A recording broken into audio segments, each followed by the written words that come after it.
faites. Je suis appelé à témoigner sur quelque chose qui est devenu une partie de moi-même. C'est-à-dire les avoir avec moi et à côté de moi, a frayer comme un chemin nouveau. C'est comme une nouvelle vie qui a commencé. Eh ben, je suis obligé de dire ce que mon cœur ressent encore fortement aujourd'hui. D'abord, quand je considère Nadège, je pense que l'élément le plus grand qui m'a frappé quand je l'ai rencontré, c'est d'abord son entrée dans l'équipe d'AEL. Je crois qu'on était en crise profonde, après le départ de mes très chers enfants qui sont partis.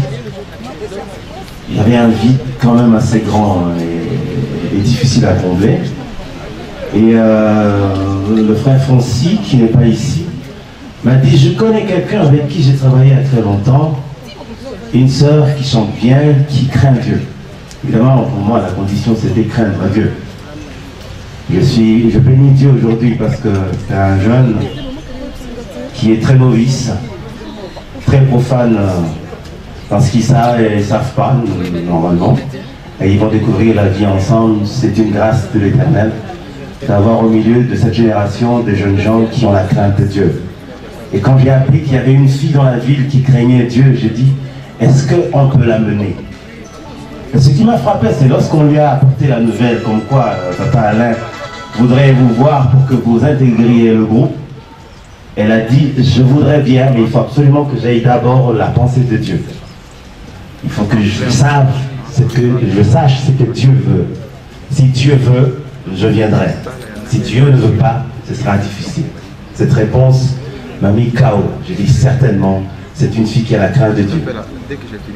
La première semaine est passée, la deuxième semaine est passée, il n'y avait pas de suite. La troisième semaine est passée, et puis la quatrième semaine est passée. Et j'ai commencé à m'augréer un peu, j'ai commencé à murmurer, je me dis, mais enfin, c'est qui cette fille? Finalement, c'est qui cette fille? Alléluia. Je dis, mais pour qui se prend-elle finalement hein? Et toutes les portes étaient largement ouvertes et on entendait. Et puis un jour, pendant qu'on était à la répétition, j'ai vu débarquer une fille très joviale, avec un grand sourire, comme elle est en train d'exhiber. Et puis le frère Fonsi m'a signalé, c'est la sœur Nadège.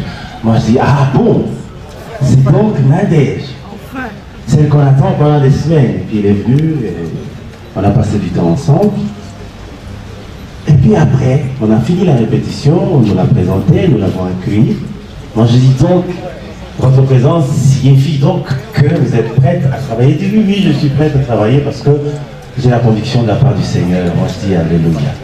Et on a fini. Pendant qu'on sortait, il y avait un petit air musical, il y avait une guitare qui jouait et puis elle a commencé à chanter. J'ai entendu sa voix, je me suis retourné.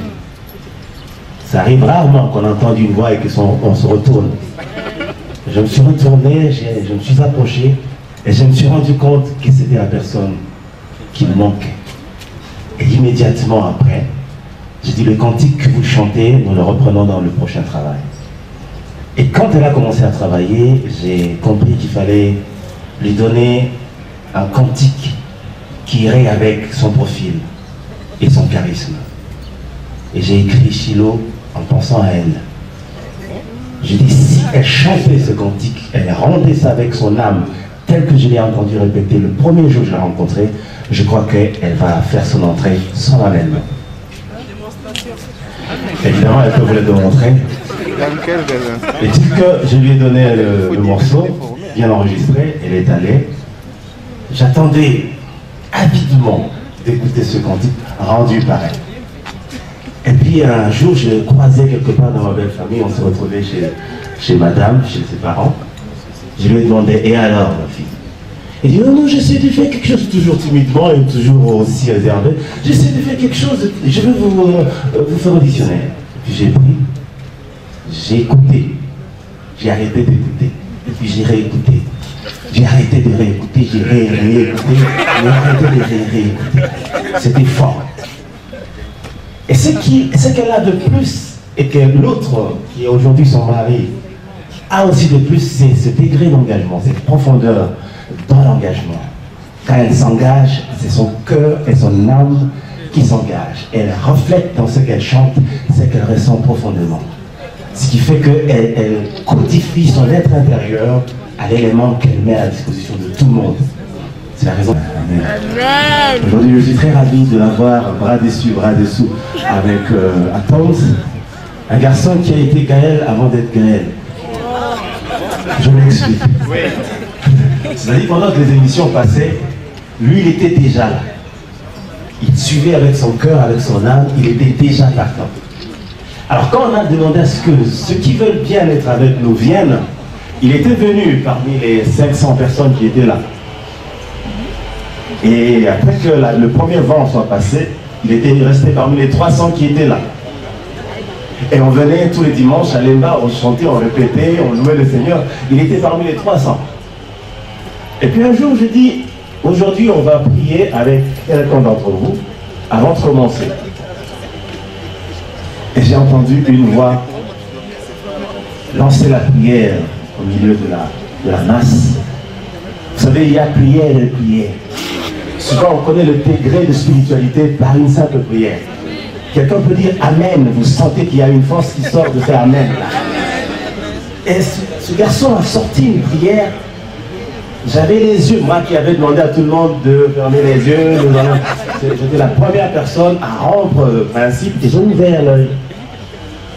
J'ai regardé, j'ai vu quelqu'un, je l'ai aperçu à peine. J'ai à peine aperçu quelqu'un, mais c'était fort. J'ai dit, ça c'est un signe qui part. C'était passé, j'ai dit, mais j'aurais pu bien retenir ce visage, mais je crois que je connais ce garçon. J'ai fait passer une semaine, l'autre semaine, on est revenu encore à la répétition. J'ai dit, non, avant de commencer, j'aimerais que quelqu'un prie encore. Mais cette fois-là, je savais qui allait prier. Je regardais là, dans la masse, j'ai reconnu ce visage-là. J'ai dit, petit, est-ce que tu peux pas prier? Je voulais vérifier. Si ce qu'il avait sorti l'autre jour était authentique. Si c'était vrai. Le petit a fait une prière qui m'a fait trembler.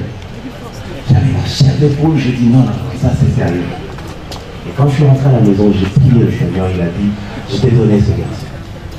Quand le Seigneur dit, je t'ai donné, c'est que c'est sérieux. C'est que c'était un compagnon d'œuvre. Alors j'ai laissé passer une autre semaine. Cette fois-ci, bien ajusté dans ma tête, j'ai dit, je vais encore aller plus loin que ça. J'ai laissé passer une semaine, 2 semaines, sans qu'il se rende compte que j'étais derrière lui. Et l'autre jour, je reviens, j'ai dit, aujourd'hui, on ne répète pas. On va adorer. On va adorer avec quelqu'un au milieu de nous. Comme ils sont faussards tous. Et ils cherchaient à se cacher. Je regarde, mais lui, il avait la tête bien en place. C'est comme s'il savait ce qu'il voulait faire. J'ai dit, petit, viens encore. Tu t'appelles encore comment il dit encore? Il est venu avec toute l'assurance. Moi, je dis, tiens, ça c'est une assurance davidique. Il descend paisiblement, il prend la guitare. Moi, je dis, en plus, il prend la guitare. Et puis il a pris la guitare, il est allé sous l'arbre parce qu'on était sous le manguier, comme ici. Il a commencé à chanter en jouant à la guitare. Oh là là! Oh là là! Et puis il chantait, il parlait. Et quand il parlait, je vois que c'était moi qui parlais. C'était pas moi, c'était lui. Il a dit certainement, le Seigneur a envoyé ce garçon. Il est entré par la grande porte. Une sélection que Dieu a voulu au milieu de plus de 300 personnes. C'est pour dire qu'une flamme, quand elle brûle, elle brûle. Quand une lumière brille, elle brille. On ne sait pas la retenir. C'est comme une source d'eau qui veut jaillir. Faites l'ouverture pour qu'elle sorte calmement. Si vous retenez, ça va exploser et ça va sortir de partout. Il est entré. Quand il venait, je lui ai tendu la main, je lui ai dit, je te donne le sceptre pour que tu conduises ce petit troupeau. Je crois qu'il se rappelle encore de cette petite phrase. Je lui dirai à côté pour le rassurer, t'en fais pas. C'est pas parce que tu es nouveau que tu es le plus petit. Bien au contraire. Aujourd'hui, il est le coordonnateur adjoint du groupe Adorant l'Éternel et je bénis le Seigneur. Amen. Ce que je peux leur dire, c'est de poursuivre dans la même lancée. Beaucoup de gens m'ont appelé pour me dire, est-ce que tu es sûr? Est-ce que demain, moi je dis, il n'y a pas de demain, gérons aujourd'hui. Je sais que le Seigneur m'a dit, je t'ai donné cet enfant. Aujourd'hui, c'est un couple. Je suis dans la joie de les avoir en face de moi. C'est un couple responsable. Il était seul à être mon assistant. Aujourd'hui, ils sont 2 à m'assister dans cette lourde tâche. Et je crois fermement que ce que Dieu a dit, il accomplira. Parce que quand Dieu me disait, voici le mari de Nadège, moi-même je me suis retourné, j'ai dit, tiens, Nadège me parle toujours de blanc. Moi je vais poser un blanc. Moi je vais poser un blanc. C'est ce qu'elle disait. Moi je vais poser un blanc. Il en faisait même son refrain. Je ne sais pas si elle a chanté un cantique avec ça comme moi. Et puis moi je vais lui dire, mais ma fille, tu connais ton mari? Et puis elle dit, c'est calme-moi, regarde. Oh, je sais celui-là, il regarde les gars comme ça. Et ça a pris le temps que ça a pris, ça a pris le temps que ça a pris. Elle est allée en Irlande, elle a vu le blanc. Et puis elle s'est dit non, moi c'est pas le blanc. Elle dit Seigneur, merci, aujourd'hui ils sont mariés femmes. Je bénis le Seigneur, que le Seigneur vous bénisse.